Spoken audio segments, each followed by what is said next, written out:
Hello friends, today's recipe is noodle pancake.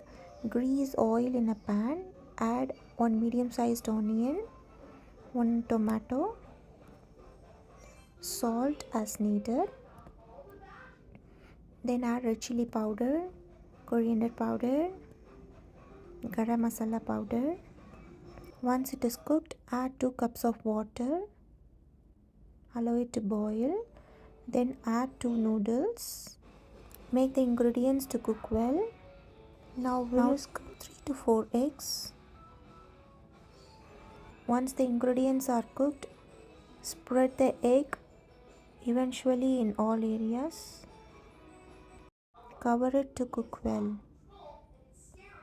Now add pepper powder as per your taste.